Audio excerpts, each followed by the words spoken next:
Magandang araw kaibigan! Tuloy po kayo sa Felicidad's Channel. Sa mga kwento ng buhay at pag-ibig na hinalukay sa natatagong baul ni Felicidad. Pero bago po tayo magpatuloy, huwag niyo pong kalilimutan na i-like ang video, i-subscribe ang channel, at i-click ang notification bell para lagi kayong updated sa mga parating pa na upload.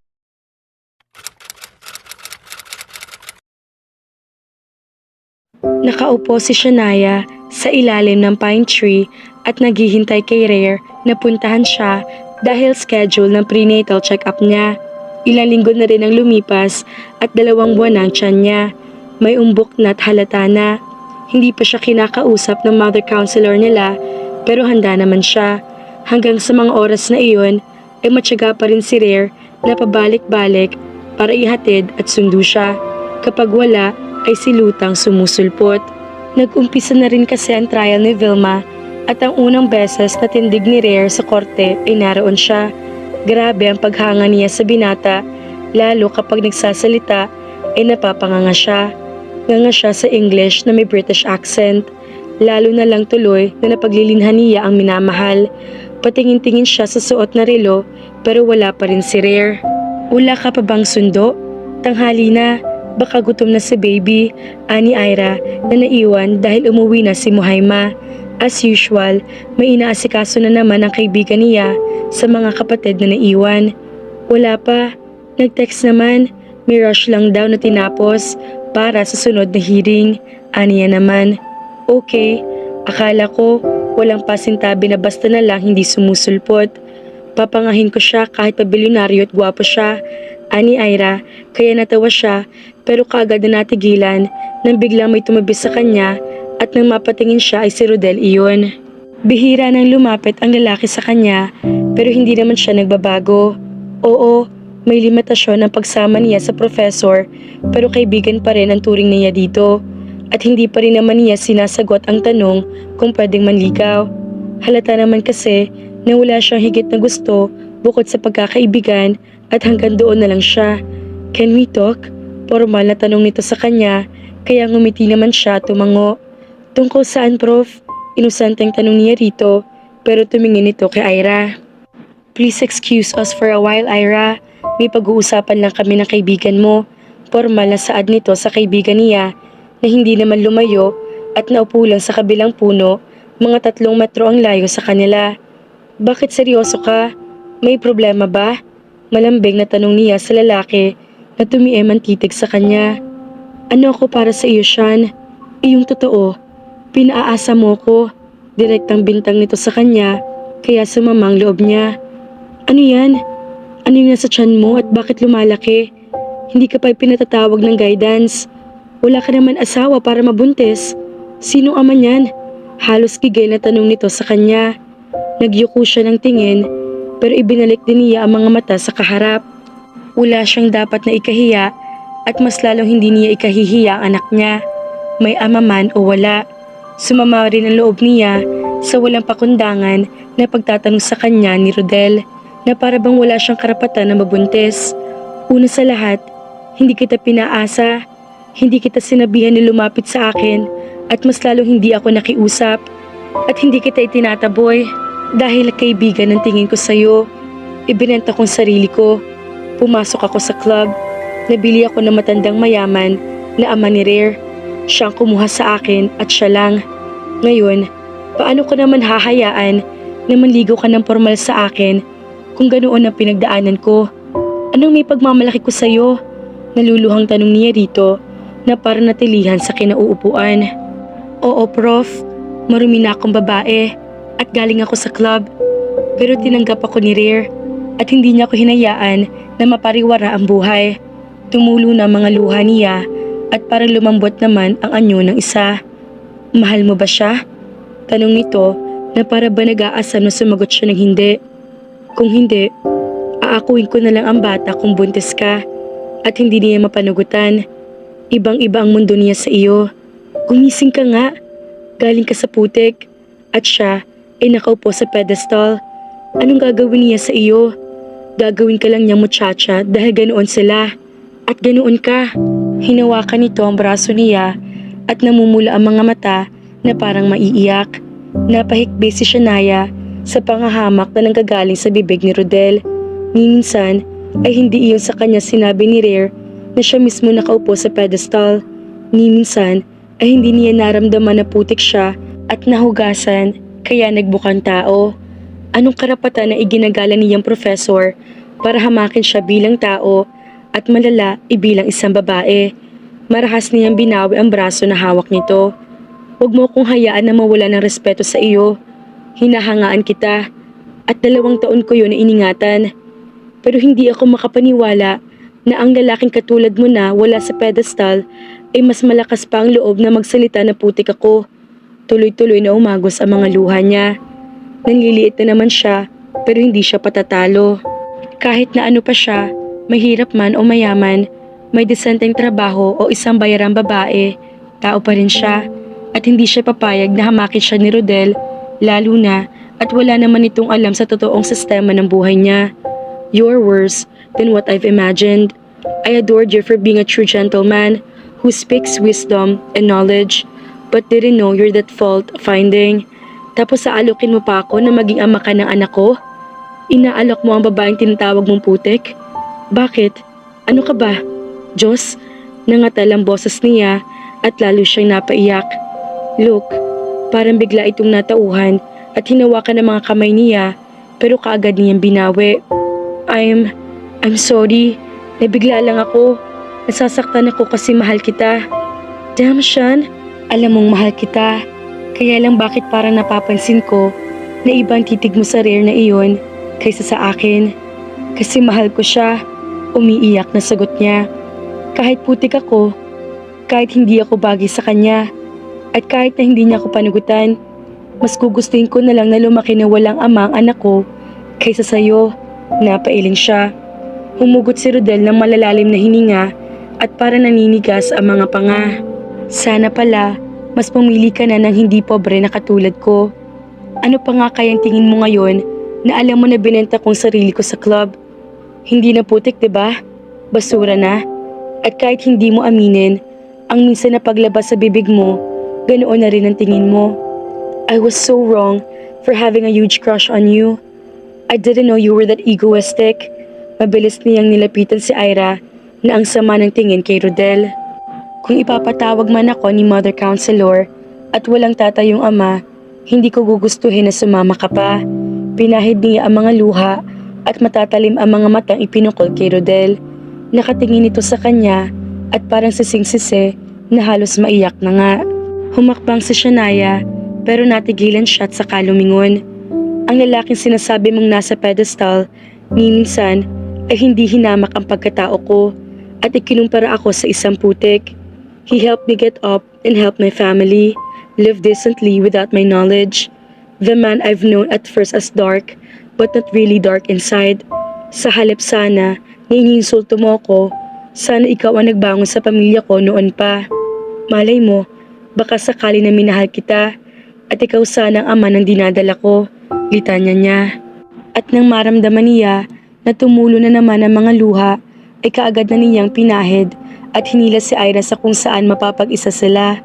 Tahana, grabe naman si Prof. Ang sama ng ugali. Porket hindi lang napagbigyan sa hiling na maging GF ka, nakapagsasalita na ng ganoon. Alo sa kanya ni Ira. Napasandal siya sa poste ng isang kubot yung muko. Tama naman siya, hekbi ni Shania. Naramdaman ko rin iyon noon. Kaya lang, kahit na nahihiya ako, mas matimbang yung pagmamahal ko, kaya nilulunok ko. Ilang beses ko rin na naitanong sa sarili ko kung bakit ba ako sa isang kagaya ni Rare. Kaya lang, kahit na alam ko naman na hindi, inaatsapwera ko na lang kasi hindi naman mababang tingin niya sa pagkatao ko. Kasi may totoong respeto sa iyo siya kahit na pagkakakilala natin sa kanya noong unay masama. Hayaan mo na si Prof. Rodel, na-disappoint din ako sa narinig ko sa kanya. Kahit na halimbawa masamang loob niya, sana hindi niya binanggit ang estado ng buhay mo, natin, kasi parehas naman tayong mahirap lang. Para na-insulto rin ako, umiling siya at masama ang loob na pinahid ng luha. Tama nga si nanay, hindi lahat ng tao na nagpapakita at nagsasalita ng kabutihan ay totoong mabuting tao. Minsan, Magaling lang siyang mangaral sa ibang tao, pero hindi naman nila naia-apply sa sarili nila. Kawawa naman ang baby ko. Putik ang nanay niya at marumi pa. Ayakap sana siya kay Ira, pero may ininguso ito sa likuran niya. Agad siyang napalingon at ang walang kasing formal na mukha ni Rare ang sumalubong sa kanya.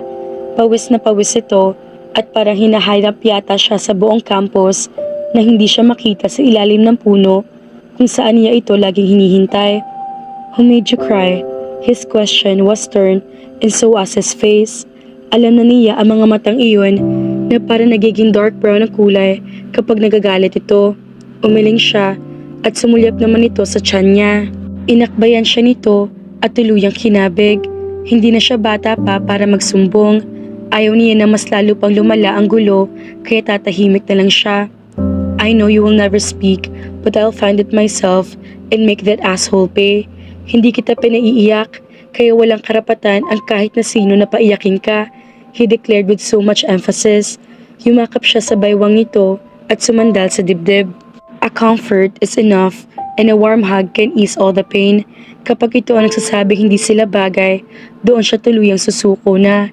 Kaya ba, hindi mo ko isinama sa event na yun noon?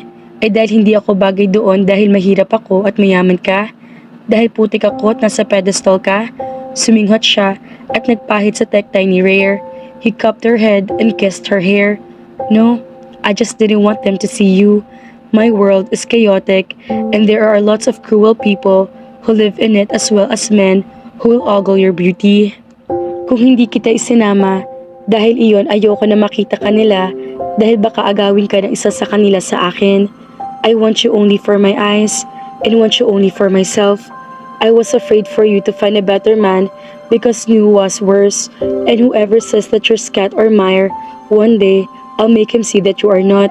He chins her up and wipes her tears, but it only made her cry. Gumana pakiramdam niya, pero lumuluha siya, kasi parang buong-buo ang pagkatao at pagkababae niya sa mga salitang iyon ni Rare. Sa mga sandaling iyon, ito lang ang kailangan niya para tumahan siya at matanggal ang panliliit na nararamdaman. She needs his words and only his, not from anyone, especially not from Rodel. Masakit tanggapin at masakit pakinggan. Pero sino ba naman iyon para husgahan siya kung ang mismong lalaking bumili nga sa kanya ay hindi naman ganoon ang tingin sa pagkatao niya bilang babae. Rare faces Rodel for the second time inside his building. Hindi niya alam kung anong sadya ng lalaki pero hindi na siya interesado. Matyaga siya sa paniligaw kay Shania at napapanindigan niya ang salitang walang galawan na magaganap hanggat hindi inaamin sa kanya ng dalaga ang totoong nararamdaman niyon para sa kanya. They're intimate almost every minute while they're spending their time together. But he had learned to control himself and be contented for passionate kiss and warm hugs. And that girl is as sweet as hell. Palagi na lang siyang inaasar tapos maya't maya ay panghalik ng panghalik at kinikilig naman siya. They're merely like best of friends and he enjoys every moment he spends with her and with her family. She has a great family, mga lahi ng kalog pero masarap kasama at kahit na minsan ay hindi niya nararamdaman na etsapuera siya. Pakiramdam niya ay totoong parte na siya ng pamilya at nabubuo ang kulang sa pagkatao niya. Para nga sa kanya ay sapat na iyon, kaya lang inaasam pa rin niya na lumabas sa bibig ng dalaga ang salitang mahal din siya kahit nararamdaman naman niya. What do you need? Maangas na tanong niya patapos siya mapatigil sa paglalakad sa pasilyo galing sa conference room. Makamatay na titig ang ibinigay niya kay Rodel at kung siya ang masusunod, patitiklupin niya ito gamit ang kamao. Kung ang kinatatakutan niya noon ng mga bully sa eskwelahan ay nananahimik matapos niyang tutukan ng baril, paano pang walang hiyang professor na nagpayak sa Shania niya noong nakaraang araw? If he were to decide, he'd better knock the man and put him down on his knees. But when he told Shania, of course, she disagreed. You can always defend me by simply being there to stop me from crying and keeping me off from harm. You need to not punch or beat down the people who make me cry. It's always enough to know that you really care. Siyempre naman, inaluso ang puso niya sa mga salitang iyon. Kaya kahit na gusto niyang barile ang bunganga ni Rodel sa pagtawag sa mahal niya na putik at muchacha raw, hindi na lang niya ginawa. Now, she's managing his life. Of course, he still has that power to rule himself, but he respects Shania and he will always try to listen first before he makes his dark moves. I am here to tell you frankly that Sean and I are okay. Anito, at magugulat ba siya kung nauna nang magulat ang panganiya nang umigkas iyon? Why does he bother to hear Rodel say that this man and Sean are doing okay? That's good to hear. At least, hindi ko na kailangan na paputukin ang labi mo sa pang-insulto mo sa kanya. Kibit balikat niya, pero ngumisi ang lalaki. She told me everything. Everything? About what? Literal na umarko ang mga kilay niya at nanulis ang mga labi. She told me that you bought her using your money, got her from the club, and you got her pregnant. Namusa ang lalaki at titig na titig sa mukha niya.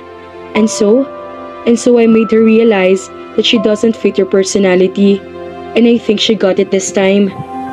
Noong una, umiyak siya, pero naiintindihan na niya ako. Tila mayabang nasabi pa nito. Rhea felt nervous at the same time mad. Mapapatay niya talagang demonyo kapag hindi siya nakapagpigil. Hayop ka, Marie na bigkas niya. And she doesn't love you. If she does, bakit hanggang ngayon maniligo ka pa rin? Lumobo ng tiyan, di ba? Dapat kayo na.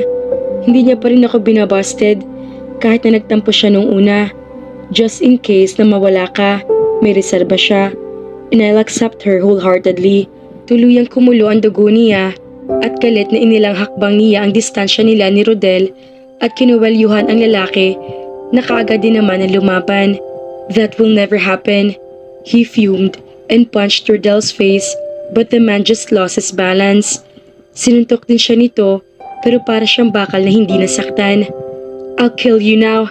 I thought you were a man enough to fight fairly, but I was so damn wrong. Rhea gritted his teeth as he grabbed Rodel by his collars and pushed him off the wall. Isa pang suntok ang inabot nito sa kanya, pero tumawa lang ang lalaki matapos na matumba sa sahig. You've planted your seed inside her, but your child will never call you daddy. It will be me. Hirit pa noon at humahangos na kinontrol niya ang sarili. Kaya halos manginit ang sulok ng mga mata niya sa pagtitimpe. In your dream, get the hell out of my sight. Bulyaw niya rito at nang tila bingi nang umisi ang lalaki, siyang tumalikod. Kahit na may parte sa puso niya, ang parang nasaling nito dahil natatakot siya na baka nga kaya hindi pa kaya sinasabi ni Shania na mahal siya ay hindi pa yung sigurado sa kanya. Mas naniniwala pa rin siya na mahal siya ng dalaga. He won't stop until he hears her say she loves him back. No one can ever sue him away. Only Sean can. Mapride siyang lalaki. Pero lahat iyon, nilunok niya para sa iisang babae lang dahil mas matimbang ang pagmamahal niya kaysa sa putang amang pride niya. At kung nagawa na niya, tuluyan na lang niyang hihintayin na itaboy siya ni Shania, pero hindi ng hayop na isang professor. He's damned disappointed. How could a man act that pathetic? Hindi siya basta madadala ng sabi-sabi lang. He's a real man, matured enough and tested by life. Sa mundo pa lang na ginagalawan niya, hasang-hasa na siya na makiharap sa mga plastic at mga traidor na tao. And what made Rodel think that he would believe such stupid words? Hindi niya binasag ang ego at pride niya para lang sa bandang huli ay maniwala sa sabi-sabi. He'll wait until Shania speaks and pushes him away, not to let a stupid asshole sue him away and waste all his damned efforts to gain a woman's precious heart and attention. Si Rhea, nagmamadaling lapit sa kanya ng sekretarya niya pero hindi niya pinansin iyon. Ines, na ibinalibag niya ang pinto ng opisina matapos na makapasok at napatingin sa kamao niyang may dugo pa galing sa nabasag na pisngi ni Rhea. Tuloy-tuloy siya sa banyo at napatunganga sa sariling refleksyon sa salamin. He calmed his raging temper. May totoo ba sa sinabi ng lalaking iyon? Kung meron man, baka ang sinasabi niyon na magkaayos ng dalawa ni Shania at natatakot siya sa closeness na yon. Not just because he's jealous alone, But because he's afraid for whatever kind of treatment and false attitude Rodel will hold towards her, he can force her to put Rodel off. It is Shania's choice to make and not his. Minsan na niyang ginawang preso ang babaeng gustong-gusto niyang makasama at hindi na niya kailanman uulitin iyon o kahit nasakalin man lang sa mga bagay na gusto nitong gawin. If he finds it dangerous for her, then he'll just protect her, warn her if possible, and make her understand not to fight with her if she will strongly disagree. That's respect. That is indulgence. That's love. And I have it all in me. For her. Only for her. Matagal na nakatunganga si Shania sa screen ng cellphone at naghihintay sa reply ni Rare. Napaagang uwian dahil wala ang professor para sa last subject kaya lang nagre-ring lang ang cellphone at pinapatayan pa siya. Noong una, naisip niya na busy at baka may meeting o kung ano man. Kaya lang, makalipas ang 30 minutes at ganoon pa rin ang ginagawa ay naiiyak na siya. Wala siyang ginawang masama. Maayos sila kahapon na naghiwalay pagkatapos niyang akitin na magmas alas 5 ng hapon. Inhatid pa siya pakauwi at alas 8 na umalis sa kondo at parang tinatamad pa nga na lumayas. When he got home, they texted until 11 p.m. Pinilit lang siya na patulugin dahil buntis siya. Tapos ngayon na magpapasundo na siya, hindi na nagre-reply. He just texted good morning when she woke up and nothing more. Silutang sumundo sa kanya dahil may early meeting daw si Rare. Uuwi na ba ako? Busy ka pa ba boss ko? Kaya ko naman mag-isa. I just need the go signal. Aniya sa text pero para kinakabahan na siya sa hindi pag-reply sa kanya at pagkansela ng tawag. She's about to cry and feeling disoriented. Para umaatake ang kanigahan ng hormones niya sa katawan at kung ano-ano na ang naiisip niya. Baka naman nagsawa ni si Rare. Baka may nakilala na ibang babae. Baka may nakilala na hindi putik at desente. Masagit pa kay Cheche Servan at milyong higit kaysa sa kanya. Kinusot niya ang mga mata nang maramdaman na tutulo na ang mga luha niya at niyakap ang bag na dala.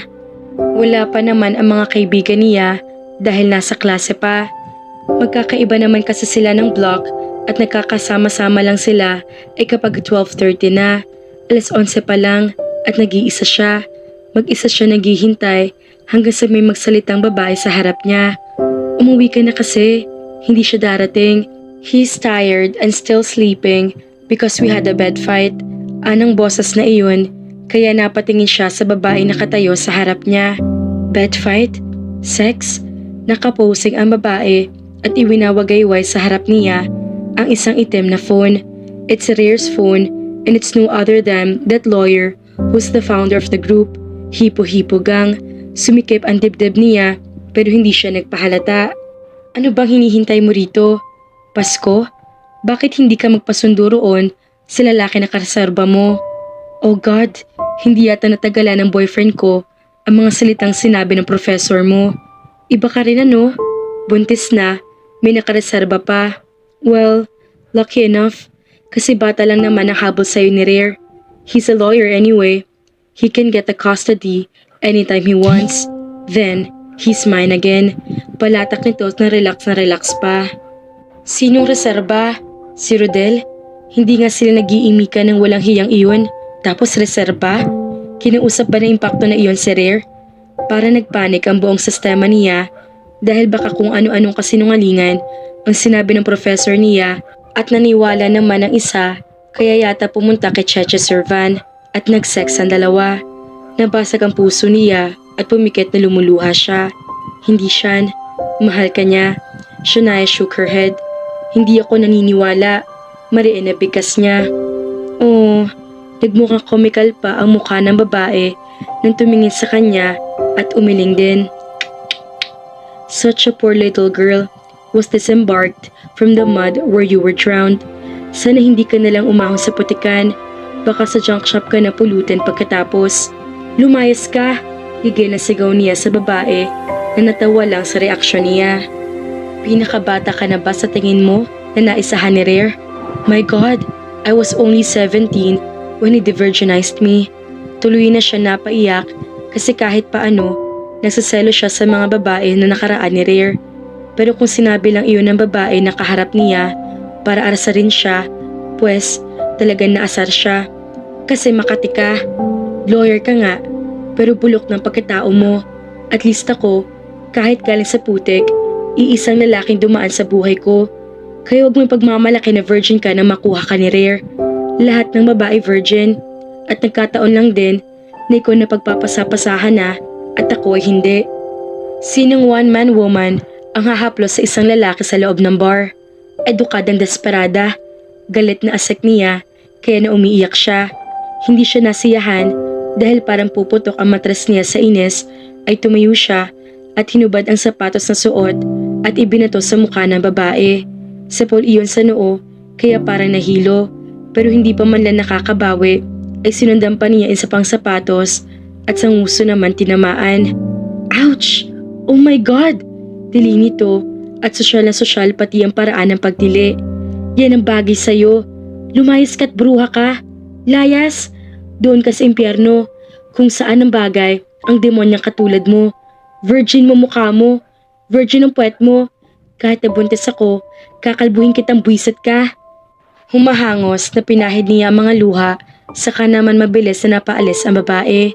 Kapakapa ang nguso. Idedemanda kita. Banta niyon sa kanya, pero dinampot ulit na Shania ang sapatos at binato ulit ang babae. Idemanda mo. Ang kapal mo. Ang kapal mo. Malandi. Idedemanda rin kita. Halos mapatid ang litid sa leeg niya sa pagsigaw. Mabuti na lang at walang masyadong tao sa loob ng university at malawak ang court kaya kahit na magbali-baliwan siya ay walang gaanong makakapansin. Humihikbing hinabol niya ng masamang tingin si Che pero nang parang humigit ang puso niya ay kinalma niya ang sarili at hinimas ang sariling tiyan. Sorry na baby ko. May bruha kasi kaya inaway ko. Umiiyak na parang batang kausap niya sa baby niya. Humahangos sa pinulot niya mga sapatos at nahahapon na paupo ulit sa sementadong plant box. Umiyak siya at blankong isip hanggang sa maalala niya ang cellphone ni Rare na hawak ng babae na iyon. Pinilit pa rin niya makapag-isip ng tama kahit na napupuno ng selos ang isip at puso niya. She can't let him slip away just like that. If he's only playing with her heart, then he must admit it by now. She has to hear it from him. Yes, Sean. Siya ang dapat na magsabi at hindi ibang tao. Alo niya sa sarili. Kapag basta siya nagdesisyon at nagalit ng walang basihan, talo siya. She has to know what happened first, and if it is true, she has to let him know that she loves him, though perhaps it's too late. Umiiyak na napasugot si Shania sa mansyon, pero wala roon si Rare. Kahit na gusto niya magpaliwanag sa yayapian niya, ay umalis na lang ulit siya kaagad at sa building ng mga Villa del Rey siya tumuloy. Nalulula siya sa tayog ng building habang tinitingala niya sa labas at saka siya tumingin sa mga gwardyang hindi mabilang sa napakalaking entrance. Kapag wala si Rare sa opisina, nasaan? Baka nga naroon sa bahay ni Cheche Servan at natutulog kagaya ng sabi niyon. Namumugto ang mga matang nilakasan niya ang loob na lumapit at nagtangkang pumasok. Ma'am, bawal pong bisita na walang appointment. Saang opisina po kayo? Tanong ng isa sa mga gwardya na magalang naman. Office of the CEO. Matataas sa sambit niya kahit na nagkatinginan ang mga gwardya at mukhang hindi pinaniniwalaan na doon ang punta niya. Such a fool, Shania. Ganoon ba talaga siya? Hindi kilala ng mga tao bilang babae inilalabas ni Rare at nililigawan na maging girlfriend na ultimo kahit sa sariling building niyon ay hindi siya kilala. Manghihinanakit na naman ba siya? Tumulo ang luha niya nang sumama na naman ang kanyang loob pero hindi siya aalis. Itawag mo nga sa secretary, bili ng isa. Umiiyak na, kawawa naman, baka may kailangan. Mahirap na madala tayo sa iyak. Baka mapahamak si Boss Rare, sagot naman ng isa. Buntis ka ba, miss? Tumingin ng isa sa tiyan niya na may kaumbuka na at lalong halata pa dahil hindi siya naka-uniform at nakabestida na medyo sexy pa. Marahan siyang tumango. Anong pangalan, miss? Itatawag lang sa secretary. Anang lalaki. Huwag daw papasukin. Utos sa itaas. Sigaw na kaagad ng isa. Utos sa itaas? Utos ni Rare? nalaglag na naman ang mga luha niya. Nakita na raw sa monitor, sabi ng sekretary ng legal counsel. Wala naman daw appointment yan at manggugulo lang. Anong lalaki, kaya tumalim ang mga mata niya. Hindi ako manggugulo. Gusto ko lang makausap si Rare. Umiiyak na sigaw niya sa lalaki. Pasensya na miss, pero utos iyon galing sa isa sa mga executive. Hingi ng paumanhin ng isa. Bakit ang prof niya nakakapasok? Bakit siya hindi? Sino humarang sa kanya? Si Rare nga ba? Galing daw sa opisina ng legal counsel. Malamang na si Cheche na naman. Papatalikod na sana siya, pero muli siyang pumihit nang maisip niya na hindi naman galing kay Rare ang utos. At kahit na kay Rare pa galing, halimbawa, hindi pa rin siya aalis hanggat walang paliwanag. Ayoko nang galing sa legal counsel ang utos. Gusto ko galing sa CEO. Itawag niyo na lang at sabihin niyo na si Sean. Halos pabulong na lang iyon at hanggang maaari ay ayaw niya maging eskandalosa. She's afraid that he might take her for granted and pretend that he knows her not, but it's better to hear the truth than to rot and die waiting. Nagkatinginan ulit ang mga iyon, kaya napahikbi na naman siya ulit. Masyado na siya nanliliit, pero kapag pinairal niya ang hiya at ang nararamdaman na baba ng sarili, baka hindi na niya makausap si Rare. Itawag niyo na nga. Ayoko kahit sinong tao. Gusto ko si Rare lang. Gusto ko siya ang magsabi ng totoo sa akin at hindi ang isang abogadong desperada. Napapadyak siya sa kinatatayuan at kinusot ang mga mata. Jesus Christ, Shania, honey, is that you? Malakas na boses na matandang lalaki kaya agad siyang napatingin sa kabuuan ng floor na iyon. Nabuhayan siya ng loob nang makita ang tsuhi ni Rare, pero kung bakit naman umiyak na lang siya lalo, siguro dahil desperada siyang makausap si Rare. Uncle Rob, tawag niya sa matanda. Papasukin niyo. Mga iho de puta. Galit na sigaw niyon kaya nagulat pa siya. The child inside her womb is a Villa del Rey. Damn it, anak ng amo niyo. Lumipat iyon at sinundo siya sa may bukana. Pasensya na Senyor Robert. Order daw sa itaas na huwag papasukin at manggugulo. Sagot naman ng isa. Kaninong utos? Legal counsel daw, senyor. Nangunot ang noo ng matanda, tapos ay tumingin sa kanya. Hinagod nito ang likod ni Shania at pinahid pa ang pisngi niya. Sa uulitin, papasukin ninyo. At kahit hindi na kayo magtanong, papasukin nyo kaagad. Mabagsik na utos nito sa mga gwardya na tumungo naman matapos sa tumango ng sabay-sabay. Enough, sweetheart. Don't cry. Come on in. Inakay siya nito papasok, pero tumingala siya sa matanda. Si Rare po, nag-aalalang tanong niya rito. He's inside his office. Nagpapahinga yata. Why? What's the hurry, sweetheart? May problema ba kayo? Ikaw, si baby. Sumulyap ito sa tiyan niya. Umiling siya na parang bata.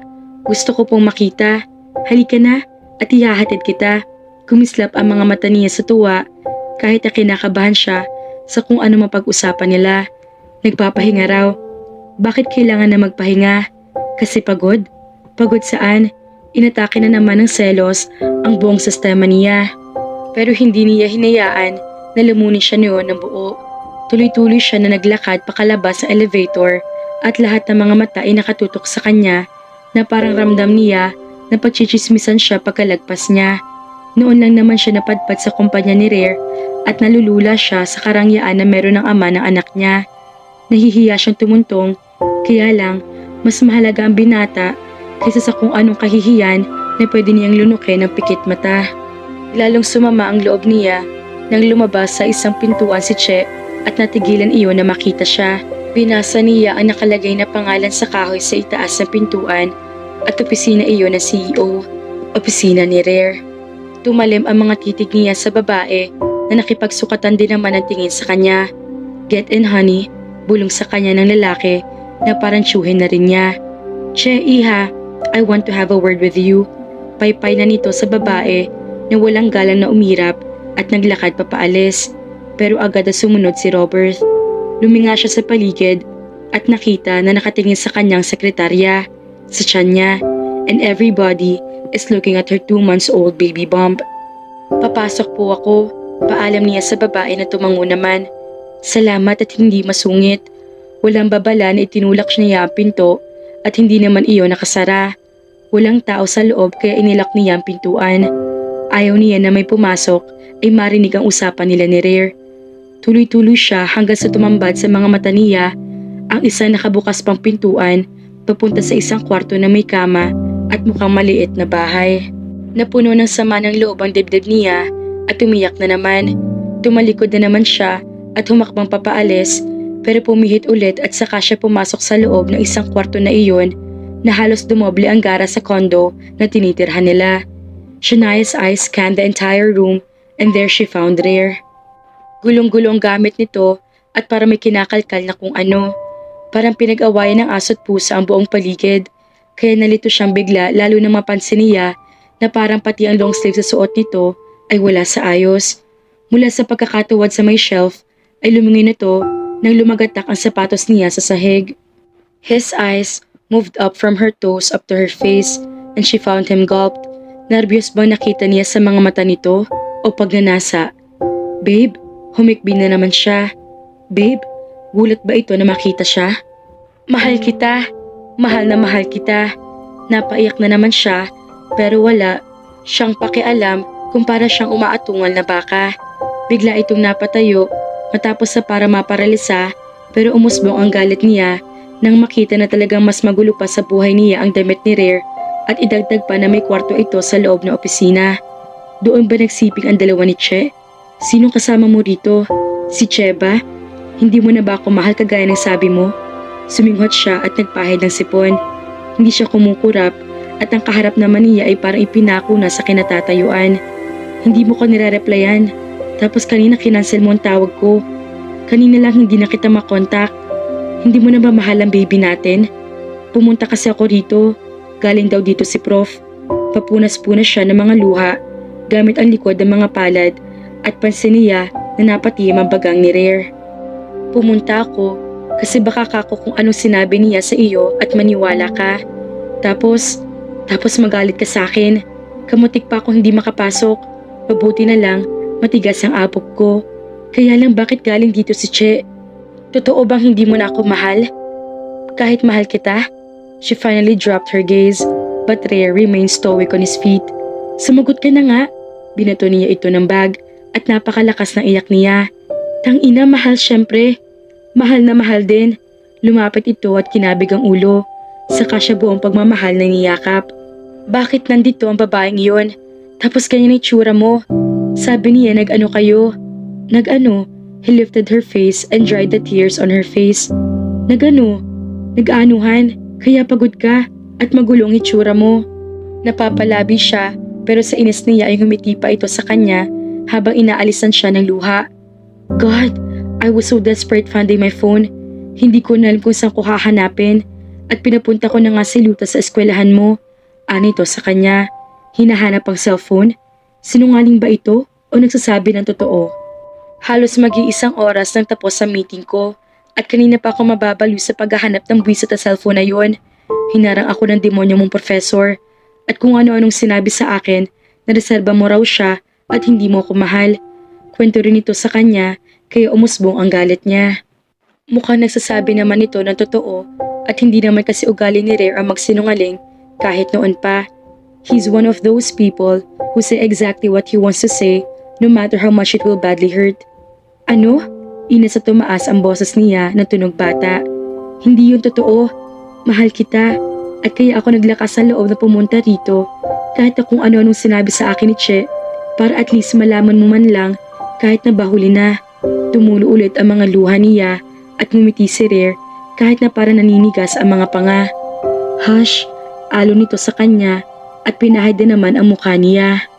Looks like the wreckers coincidentally wanted to ruin our strong bond. Did they, baby? Did they succeed? He tearfully asked and landed his lips on her forehead, kissing her comfortingly. Pumikit siya at humihikbing niramdaman ang halik at yakap nito sa kanya. Saka siya umiling. Hindi sila mawawasak kailanman. Itong unang lalaki minahal niya, nakakuha ng lahat sa kanya at mananatili mag-iisa lang. I came to ask you if what she said were true, and whatever it is that you will say, of course I will believe in you, wholeheartedly. Emotional na sabi niya. She loves him and she will fight over and over again just to keep him, and I was desperate finding my phone to call you and ask you about what the douchebag said, but it was gone, and you know I'll also ask you first before I believe all the rumors that I hear. Yakap-yakap siya nito at marahan na hinahagod ang ulo niya. Cellphone mo nakitse, aniya dito, at gulat na naitikal siya nito kaagad. What? He almost rattles her shoulder. Tumango siya. Oo, dala niya sa university at sabi niya, tulog ka kasi pagod ka dahil nag-ano kayong dalawa sa kama. Luminga siya at napatingin sa kama. God, that woman is a terrible bitch. Mabuti na lang, ipinablock ko na kaya hindi mo na makokontak. Bumalikwas ang mga labi nito at inis na namaywang. I'll terminate that whore. Hindi mo ba ibinigay? Kukurap-kurap na tanong niya habang nakatingala kay Rare. He looked at her face and the irritation instantly melted as he smiled at her. I never.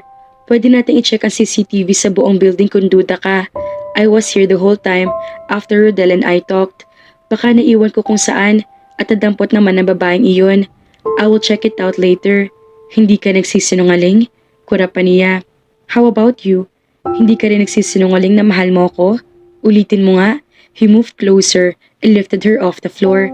Kaagad naman siyang yumakap sa batok nito at pati mga hita niya sa baywang ni Rare. Why? Wala pa ba sa iyo nagsasabi ng mahal ka niya? Marami, but your version is the one that I've been dying to hear. Umiti siya at pumatak ulit ang luha. Pero hindi na dahil masamang loob niya, kung hindi dahil masaya na siya. And I'll die over and over again just to hear it, Sean, he whispered. Say it again, baby. Itinikal nito ang muka sa pagkakasubsob sa leeg niya at pinakatitigan siya sa mga mata. Puno ng pagmamahal ang mga mata nito at nangingiti na parang naiiyak pa. Shania cups Rare's jaws and kisses the tip of his nose. I love you so much, and I'll also die over and over again saying it. And I will never ever get tired telling you every day. She sobs. Thank you for loving me despite everything and for believing in me. For the true respect that I gained from you. I love you. Hinalikan niya ito sa labi pero ngumiti lang ito na para namumula na mga mata at naiiyak na rin.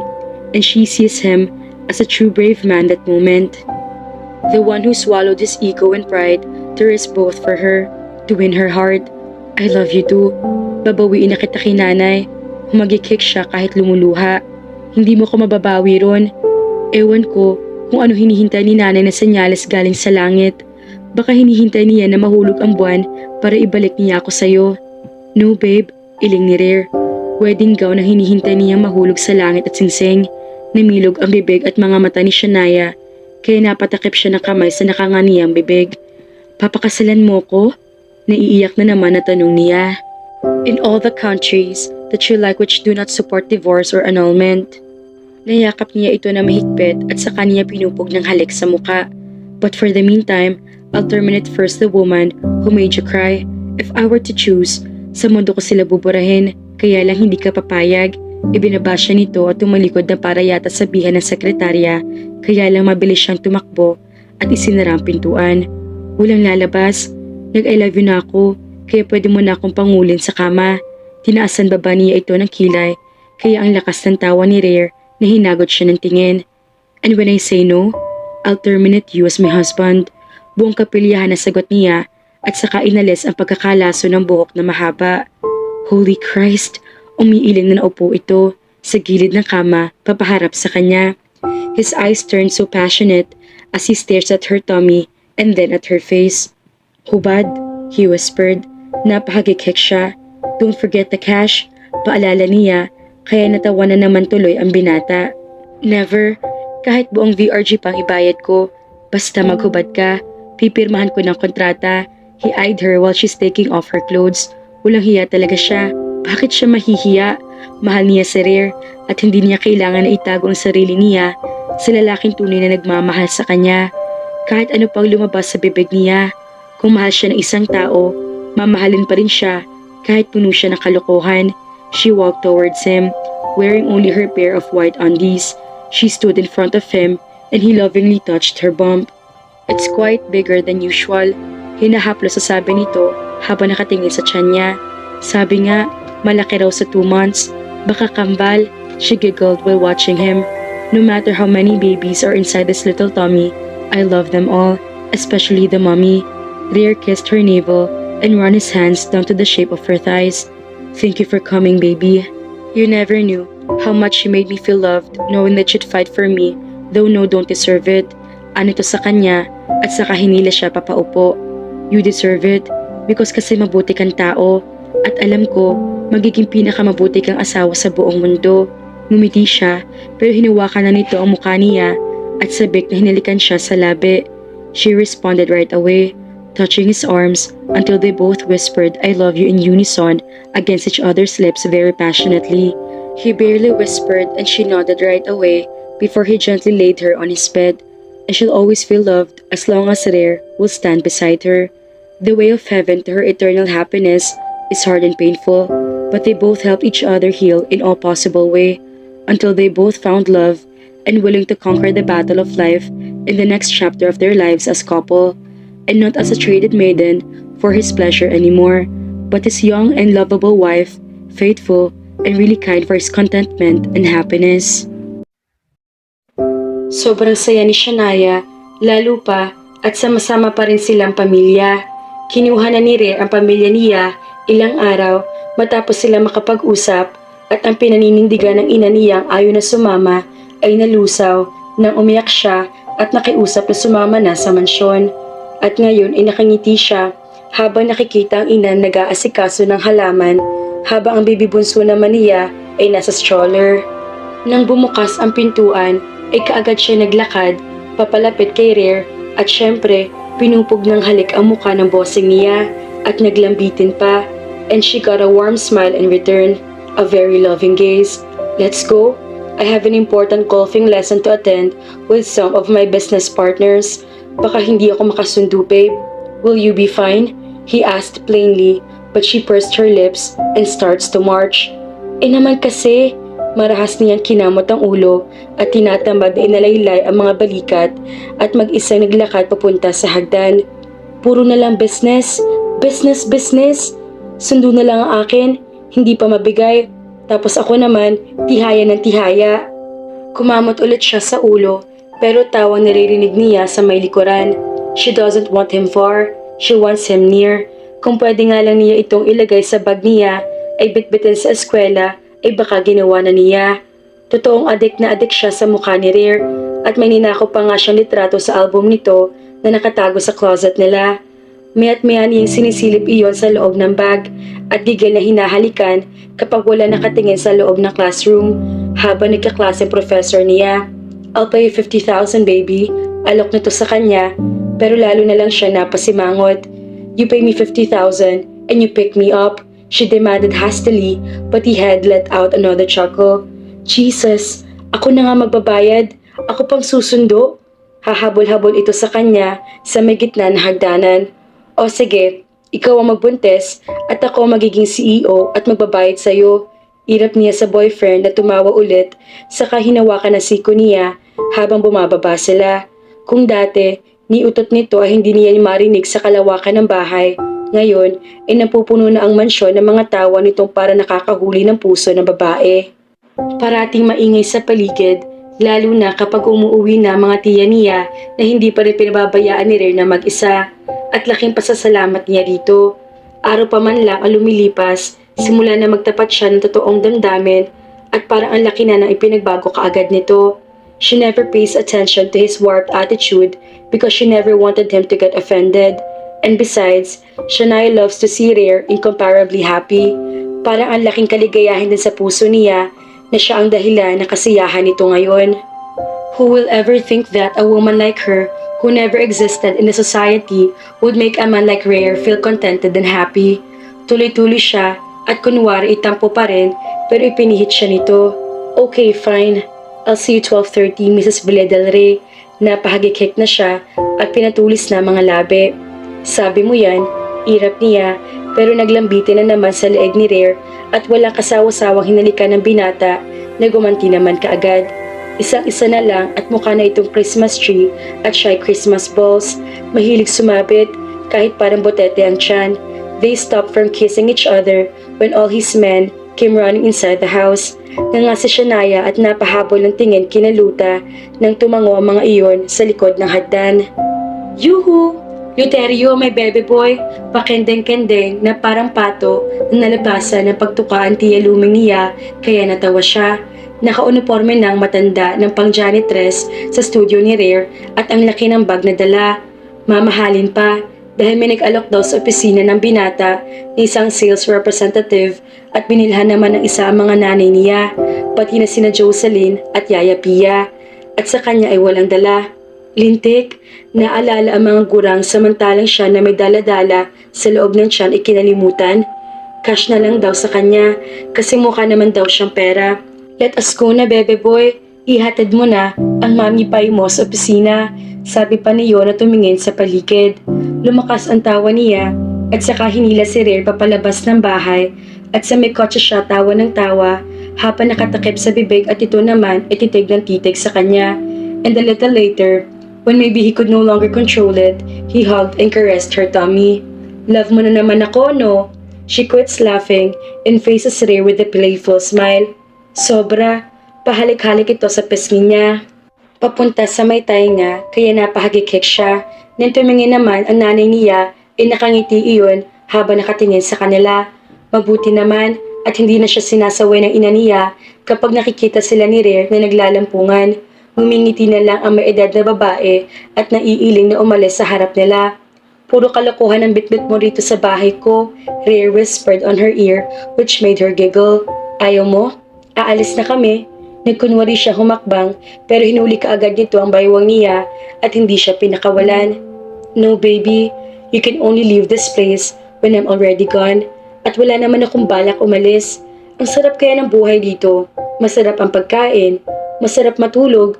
May katabing gwapo sa gabi. May umulan madalas. She bobs her brows and he laughs at it. May pera. She bobs again. Gigil na niyakap siya ng binata sa likuran at mariin hanilikan sa pisngi. She holds onto his hands which were firmly locked on her bump and looked at the whole mansion. May maayos na bubong na nasisilungan kapag umuulan. Walang baha na dapat katakutan tuwing tumataas ang tubig sa ilog. Hindi tumutulo sa loob ng bahay. Hindi nababasa kapag bumabagyo. May makakain. Seryosong sabi ni Shania habang si Rare naman ay nahalik lang sa may ulo niya at nakikinig yata. I had the worst life beyond what you could imagine. I had a very different life than what you have. Umaasa kami sa relief kapag may bagyo. Hindi ko nga alam kung nakakakain na ng NFA na kung minsan dilaw na sa sobrang pagka-stock yata at may amoy pa. She tilts her head and glances at him.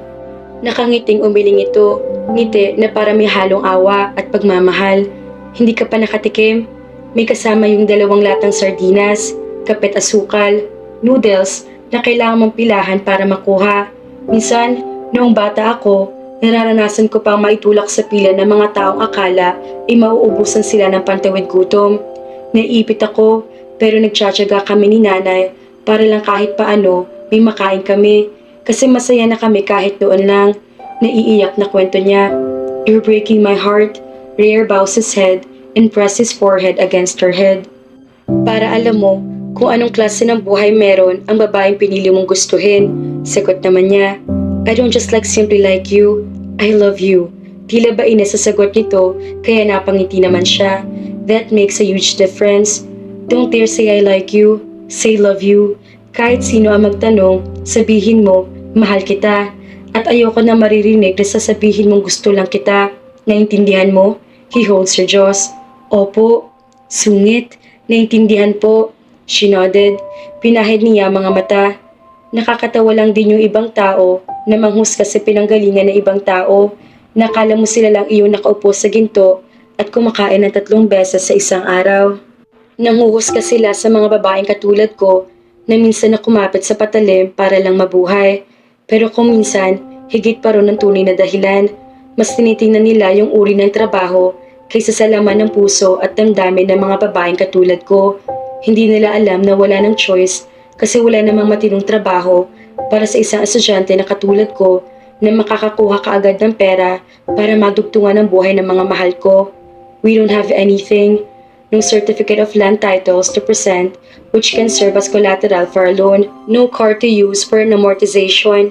Kahit nga bisikleta wala. May bahay, hindi naman sarili ang lupa. May bahay, tagpi-tagpi naman na pwede na akong gahasain ng aswang. Natawa siya sa sarili niya, pero hindi kumikilos si Rare. Pero gusto kong malaman mo na hindi ang mga dahilan na yon ang nagtulak sa akin para gustuhin at mahalin ka. Hinanap niya ang mukha nito nakasiksik sa may ulo niya na para bang sumakit niya ang bunbunan sa kakapakinig sa kwento ng buhay niya. Sana, kahit kailan, huwag mong isipin na material na bagay ang dahilan kaya nandito ako. Kasi kahit na mamulibi ka pa isang araw, sasamahan pa rin kita at mamahalin. Kasi alam mo kung anong kailangan ko? Tanong niya rito at saka siya tuluyang pumihit para yakapin ito sa batok. Alam mo kung anong kailangan ko sa'yo? She smiled as she tiptoed to kiss him. Hinalik-halikan niya ito sa labi at wala naman tong kaimik-imik. Pagmamahal at importansyan kailangan ko na ibinigay mo sa akin. Aniya kaya ngumiti si Rare. 8:00 na. Yung isang babae na papasok riyan. Kanina pa panghalik ng panghalik. Nagmamasaral yata ng major in kalandian with matching kakatihan. Daldal na naman ang nanay niya kaya napatingin si Rare ng matulis ang mga labi ni Shania habang naghahalikan sila. Hop in and let's continue it inside the car. Alam mo naman si nanay. Anito sa kanya, kaya humagikik siya sa katumingin sa ina. Mana-mana iyo nanay ko, diba? Ang nanay kasi nagmamasala sa kagagahan with matching kalokohan. Ay, buisit kang bata ka. Tumatawang binilata niyang ina bago siya tuluyang sumakay sa sasakyan. Bye nanay, paalam ni Rare kay Sonia, kaya ngumiti sa Shania habang nakatingin dito. Bye-bye, mag-ingat ha mga anak, sagot naman ng nanay niya, kaya sumaludo naman ang isa bago umikot papunta sa kabila. Maya-maya pa, ay lumabas na rin si Luta habang nakaabrisyete naman ang dalawa niyang matronang tiyahin sa magkabilang braso ng kawawang nilalang. Boss, magsusuicide na ako, nakangiwing sigaw ni Luta nang halikan iyon sa pisngi ng dalawa at sabay pa. Rare just laughed at shook his head. Ihatid mo na siya sa studio. You must be happy. At least, may girlfriend ka na. Dalawa pa.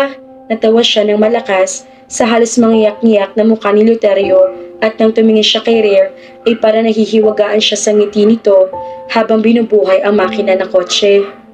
Ay sus! Masaya ang bossing ko. Biro niya. He glances at her and grins. I just imagined how my life really changed since you came in. You brought a lot of headache to me and now brought a family who brings a lot of headache to my men's lives too. A kind of headache I'll always love to have. His grin turns into a charming smirk. Ibig sabihin, ay totoong tanggap nito talaga ang pamilya niya at kung ano ito kapag pumupunta sa condo ay ganoon pa rin simula noong lumipat ang pamilya niya sa bahay nito. Parang halata nga na makulay na mundo ni Rare ngayon. Hindi tulad noong araw na dumating siya na parang kahit na mga suot nitong damit ay nagpapakita ng tunay nitong buhay. Palaging itim at ultimo wallpaper ng cellphone ay itim. Now, he looks glowing in his colorful shirts, in plain whites and even his phone changed. Nang makakuha ito ng panibagong cellphone, pinalitan na nito ang wallpaper. Mukha niya nasa lock screen at baby bump niya nasa home screen. Most of the time, she finds him staring at her basic Nokia 2100 and half he'll smile while gazing at it. Nakadisplay iyon sa pinakagitna ng glass shelf sa walk-in closet nila. Napapalibutan ng mga iba't ibang mamahaling pabango ni Rare na parang hindi naman nga halos lahat magamit.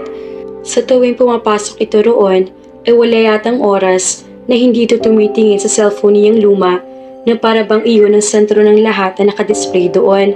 Minsan nga, akala niya baliw ng boyfriend dahil santo yata na dinadasalan ang lintik na aparato na yon. Pero hindi naman kasi tumititik lang. And one day, when she finally noticed, and it was just yesterday, he told her why he's always looking at it.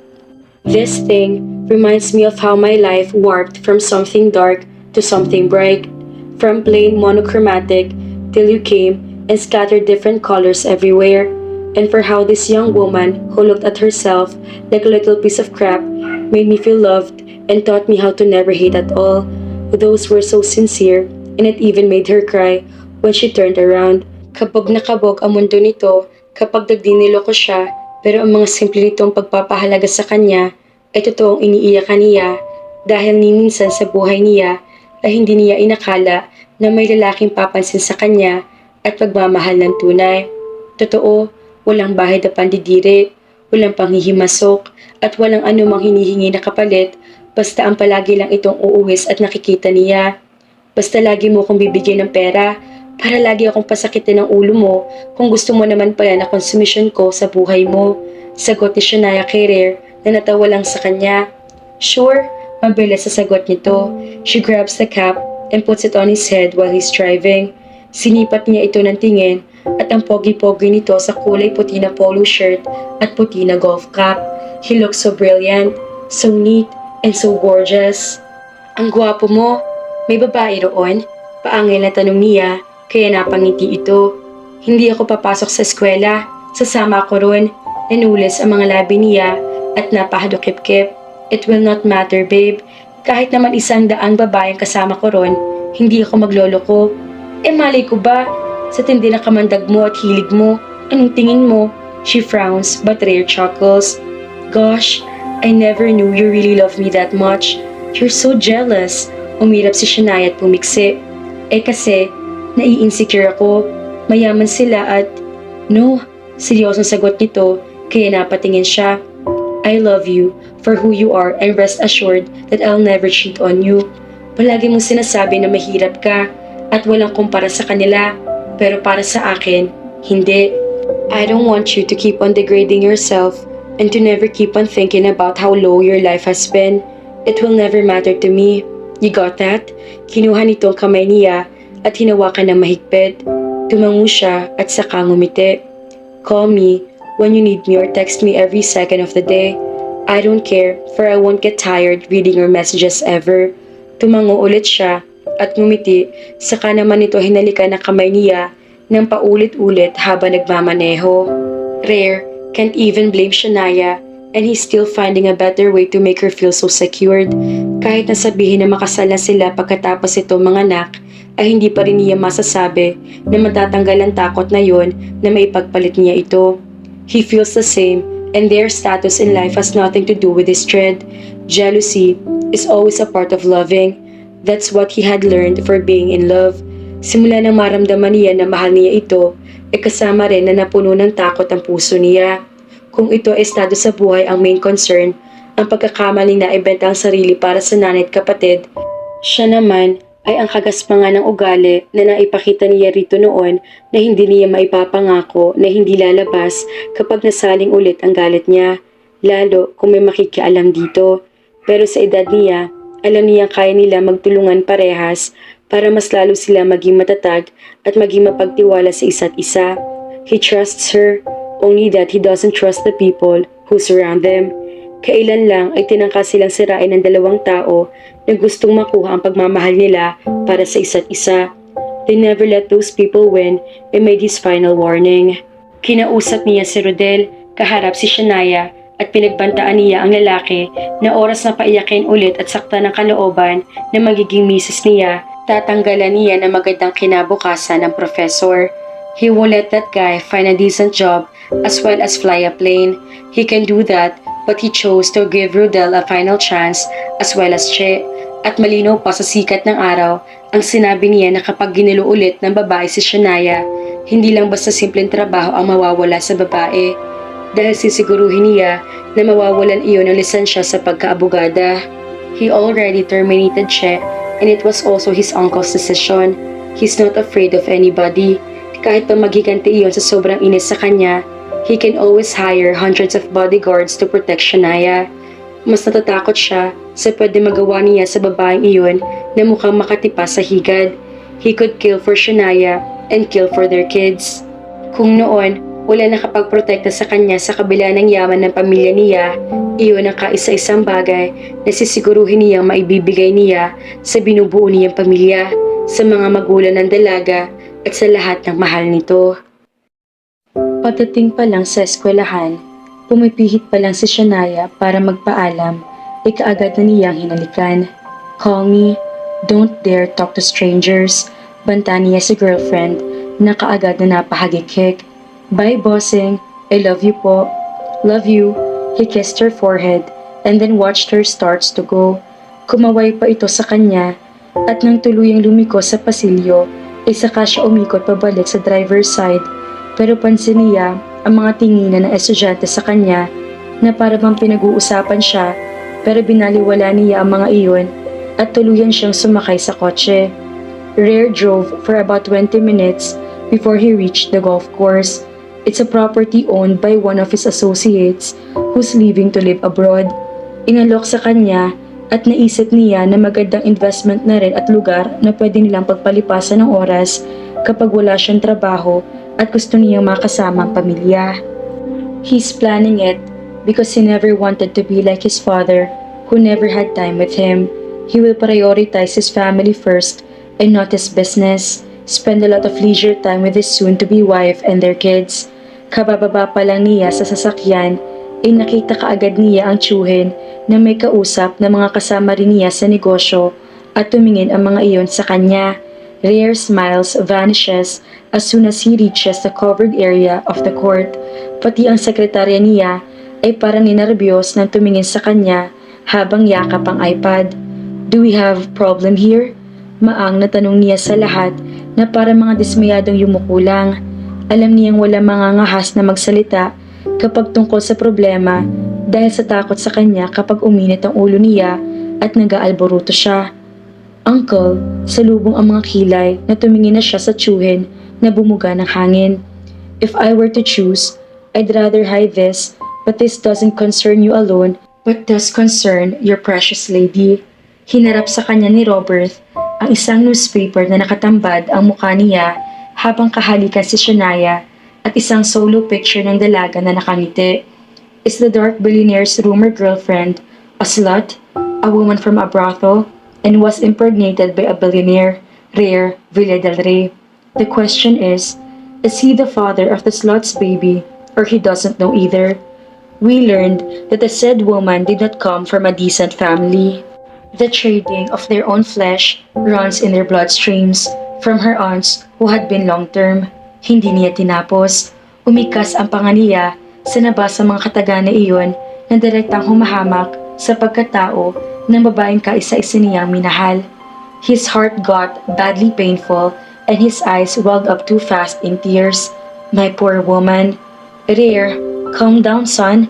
Mahinahaw na awat sa kanya ng tsuhin pero kaagad ang mga iyon na napatalon papalayo nang walang habas niyang balikwasin ang mesa na may mga lamang mga kapet pagkain. Ang insulto ay di hamak na triplang sakit para sa kanya kaysa sa babaeng hinahamak na mga iho di putang Pilato na nagchichismis sa buhay nila.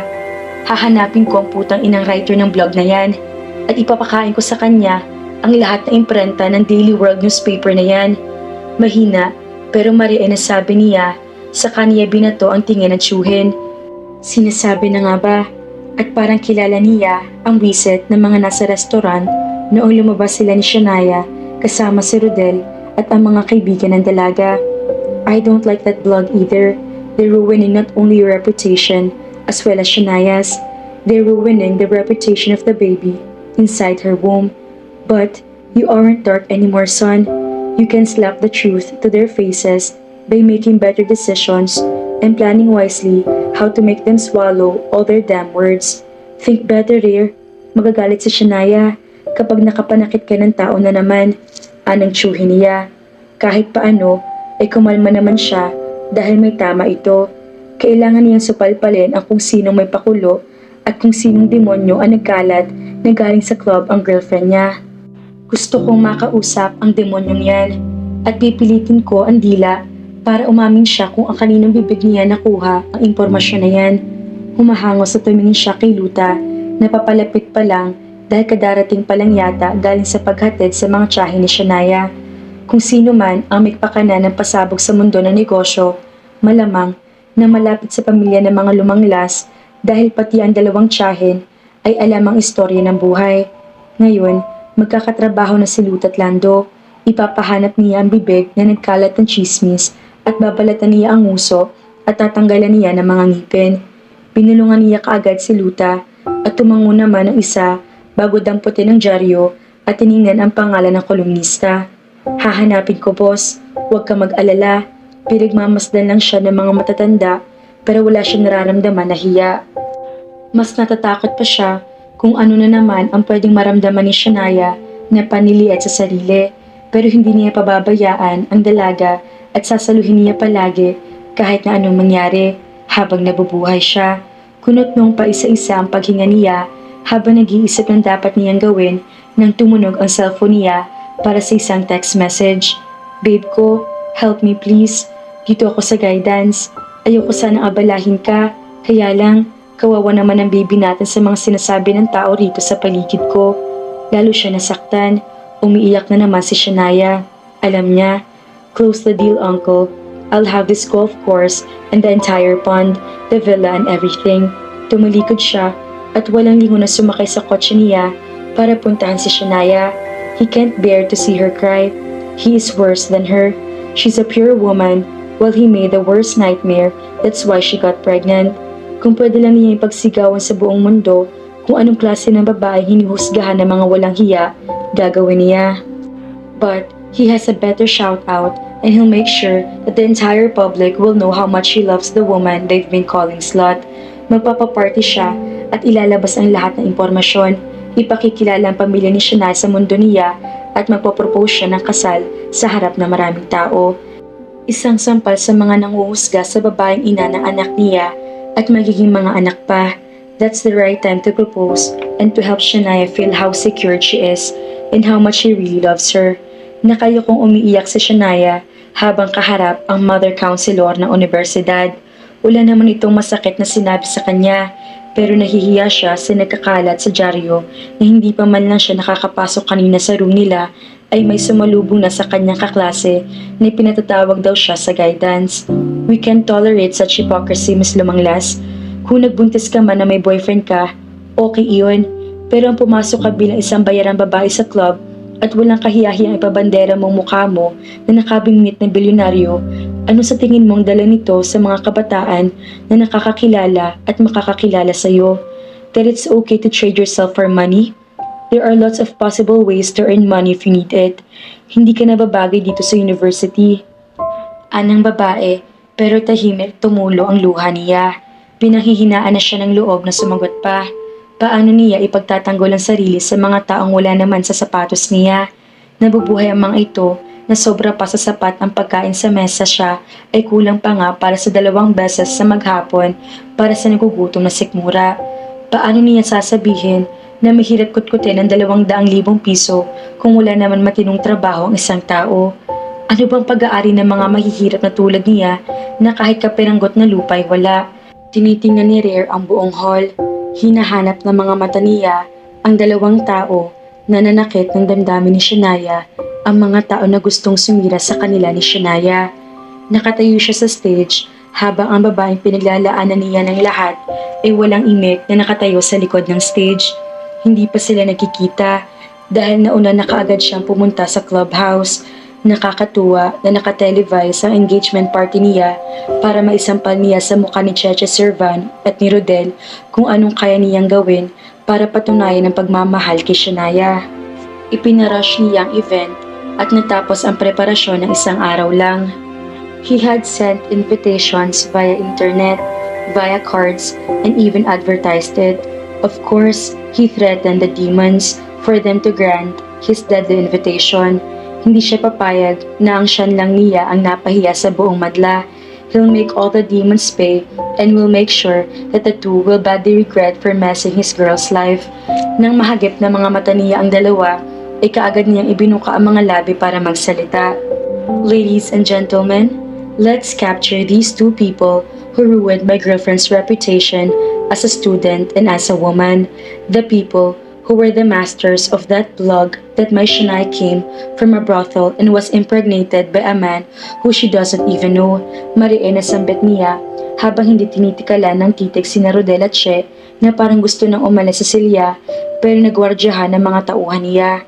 Gusto ko lang ipaalam sa inyo na ako ang ama ng baby at ako lang ang naging lalaki sa buhay ng sinasabi ninyong babae na nagtatrabaho sa club at nagbenta ng sarili. Ako lang ang nag-iisang lalaki at mag-iisang lalaki sa buhay niya. Maraming salamat Professor Rodel at Attorney Che para planuhing sirain ang buhay namin. Pagbabayaran ninyong itong 2. magsasampa ako ng kaso at handa akong ubusin lahat kung kayamanan matanggalan ang mga lisensya ninyo. Paninirang puri. Sinanyasan niya ang cameraman na itutukin ng Chet Brent. Gimbal ang babae na parang maiiyak kaagad na parang gustong magtago sa camera habang si Rodel ay yumuko naman. Napangisi siya nang mag-umpisa ang bulungan. Kung noong nakaraang araw ay si Shania ang pinapagpestahan, ngayon ay naibilik na niya ang sakit at pagkapahiya.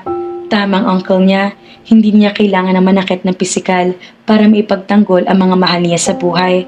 There's a silent way to reciprocate the pain and he did this part. I'll see you in court, people. Ngisi niya sa dalawa na nagkatinginan at ramdam niyang tinamaan ng takot. He's not afraid kahit magtapatan pa sila ni Che na parehas na abogado. Hindi mananalo sa kanya ang babae at public apology ang kailangan niya at isulat din sa dyaryo na binabawi nito ang mga masamang paratang kay Shania. Ang babaeng sinasabi nila nagbenta ng sarili ay ang babaeng pakakasalan ko at ipinagmamalaki ko sa buong mundo na siya ay magiging asawa ko.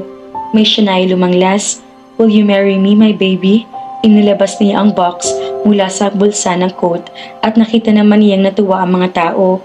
Lumabas si Shania sa improvised backstage at umiiyak na parang bata. She's wearing a pink dress designed for her baby bump.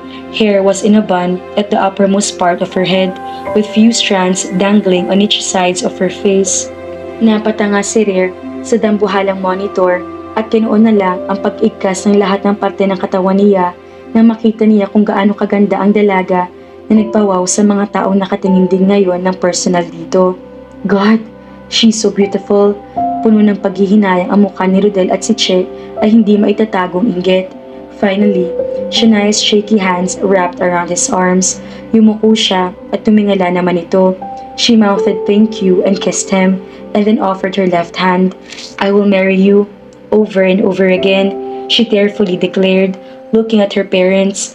Lumuhod siya sa harapan ng dalaga at siya lang ang luluhadan niya para mag-confess kung gaano niya ito kamahal.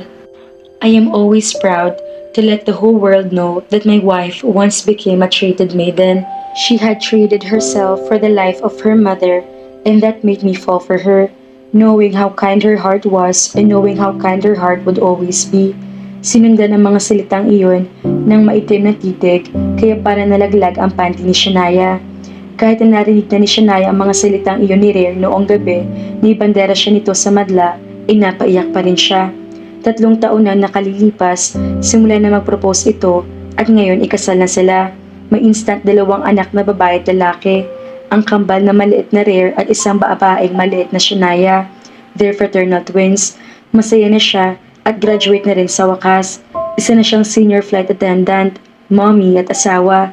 At kaya may speech ang asawa niya ay sa charity workshop niya para sa mga kabataang babae at lalaki na kamuntik na ibenta ang sarili sa mga clubs at gay bars. Karamihan sa mga iyon ay pinunduhan ng asawa niya para mabigyan ng magagandang kinabukasan. Siya ang may gusto niyon para makatulong sa katulad niyang hikahos sa buhay at anong swerte niya at too kaagad si Rhea matapos niyang takutin na hihiwalayin niya kapag hindi siya binigyan ng pera. Of course, it was a lie. Only death can set them apart. No money, no poverty, and not the people who surround them. 2 beses nakamuntik silang paghiwalayin ni Rodel at ni Che dahil si Che ay nagpakalat ng impormasyon tungkol sa kanya at kinuha naman impormasyon sa professor niya. Wala siyang nagawa ng sampahan ni Rhea ng kaso ang dalawa at walang kahirap-hirap na pareha sa pinagtatanggalan ng mga lisensya kaya ngayon ay hirap makakuha ng trabaho. Iyon lang ay may mga kaya naman kaya nabubuhay at salamat dahil hindi na bumuelta pa ang mga iyon at sa huli ay humingi na lang din ng tawad. Katulad din na Vilma at ni Cindy na habang buhay nahihingi ng tawad matapos din na maipanalo ni Rhea ang kaso sa loob ng 1 taon. Lifetime sentence ang parusa kay Vilma at kay Cindy ay hindi niya alam. Ang mahalaga naman doon ay natuto ang mga iyon sa pagkakamali at natutong humingi ng tawad. Bagay na hindi niya alam kung nakapa ng asawa niya sa puso nito. Hindi niya minamadali dahil buhay ang inutang ni Vilma pero unti-unti niyang tinutulungan si Rhea. And knowing how much her husband loves her, Of course, he's trying to listen to all her words. Ganoon din kasi ang palaging pangaral ng nanay niya at mga tiyahin sa asawa niya. At natutuwa siya makita na madalas ay makausap ang mga ito na para bang buong buo ng pagkatao ni Rare dahil marami ng ina na tumatayo para dito. Mimi, Didi, Hansum, kalabit sa kanya ni siya matapos na tumakbo sa kabuuan ng clubhouse. Itinuro ng 2 taon na bata ang ama na bumababa na sa stage matapos sa palakpakan ng mga tao. Humagikik ito at hinila ang bestida niyang suot. Isn't he? Tanong nito sa kanya kaya natawa siya. Dad is handsome, isn't he? That's the little girl's query. Opo, handsome na handsome si Daddy. Sagot naman niya sa batang manayata sa kanya na ubod ng daldal. Kabaliktaran nitong kakambal na lalaki ng 2 taon na ay hindi pa nagsasalita at parang palaging kakain ng tao kapag tumitingin. She looked around and found her little Rare. Tahimik iyon na nakatingin sa mga picture na nakadisplay sa dingding habang bantay naman ni Luta. Si Luta kasi ang paborito ng bata at sinasampal ang yayapian niya kaya ayaw naman magbantay ng matanda. Magtataka pa ba siya ay kung mana nga sa asawa niyang parang palaging uutangan ng bilyones? How's my speech, my beautiful wife? Hinaklit na kaagad nito ang baywang niya matapos naman na tumakbo ng anak nila papalayo. Didi, Mimi, Babu, kay flew a kiss to both of them. I love you raw. I love you too siya. She also flew a kiss and the girl giggled before she ran away. She's really sweet, just like you. Nakangiting sabi ni Rare habang nakatingin sa anak nila. And he's so bossy, just like you too. Nguso naman niya kay Prince, pangalan ng kanyang anak na lalaki. Dark pa rin ang aura, katulad sa ama. He chuckled and nodded. Of course, he'll soon be a fucker too. Napahagikik na siya sa kalokohan nito. Sa kanya lang ito madaldal at sa opisina ay takot pa rin dito ang lahat ng tao. Very reserved na ang pagkatao nito kumbaga para sa kanya lang at kung alam lang ng buong mundo kung gaano ito kabait. Diyos mo, baka marami siyang barilin na babae na magtatangkang umagaw dito. So, how did you find my speech? Pumaling na ito ng tingin sa kanya at sinasamantala naman ang pagkakataon habang may intermission sa stage ang mga bata. Luma ng speech, nalukot ang ilong niya kaya tinaliman siya ni Rare ng mga mata. She fixes his collars and cups his face. Luma ng speech pero hindi pa rin pumapalya na iparamdam sa akin kung gaano ko kahalaga at kamahal sa kabila ng lahat na kakulungan sa pagkatao ko. She sincerely told him. Tumaas din ang sulok ng labi nito at simeryoso palalo ang anyo. That's my purpose, to let you know how much I value you as my wife every day. How much I love you, no matter who you are and no matter where you came from. Because you only have one destination to steer and that is with me, my wife, habang buhay. She tiptoed and kissed his lips, encircling her arms around his neck. And you too, mahal na mahal kita, kahit ano o sino ka pa, habang buhay din. Nagkatinginan sila parehas nang umiti sa isa't isa, tapos ay parehas din na tumingin sa mga labi. Naglapat ang kanilang mga labi at ipiniramdam ng bawat isa ang kanilang pagmamahal. Salamat mga ka-felisidad! Sana nagustuhan ninyo ang ating kwentong pag-ibig. Sa uulitin, ingat at God bless po! Shoutout po kina Nuray ni Aini at Jerilyn Tagumaya. Maraming salamat po!